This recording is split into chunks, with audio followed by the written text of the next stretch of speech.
L'un des premiers dilemmes que l'on rencontre lorsqu'on se lance dans la couture, c'est le choix de la machine. Le plus important consiste à déterminer quelles fonctions vous seront nécessaires. Il n'est pas utile de partir sur un modèle trop sophistiqué si vous n'êtes pas certaine que la couture vous plaira. Mais gardez également à l'esprit qu'une machine bon marché ne sera pas toujours une bonne affaire. L'idéal c'est à la fois une machine simple d'utilisation et proposant suffisamment de possibilités pour vous permettre de progresser. Pour bien choisir sa machine à coudre, il est important de prendre en compte ses désirs créatifs et le temps que l'on souhaite y consacrer, occasionnel ou régulier, reprise, habillement, décoration, patchwork, broderie ou encore le type de tissu que l'on souhaite travailler. Vos projets vous guideront dans le choix de votre machine à coudre.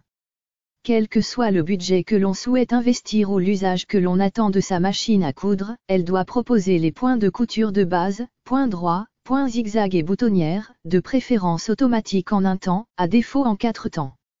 Attention, la mention « boutonnière en 4 temps » signifie que vous devez changer 4 fois vos paramètres de couture afin de coudre les 4 côtés de la boutonnière. Sur une chemise, cela peut être fastidieux. Le point pour couture stretch, ou élastique, s'avère utile pour travailler les tissus extensibles comme le jersey par exemple. Enfin, le point de surjet, aussi appelé point overlock, permet de réaliser des ourlets de bonne facture, même si un point zigzag serré près du bord peut aussi faire l'affaire. La machine à coudre doit proposer un minimum de pieds presseurs, ou pieds de biche, 4 dans l'idéal, un classique, un pour les fermetures éclairs, un pour les boutonnières et éventuellement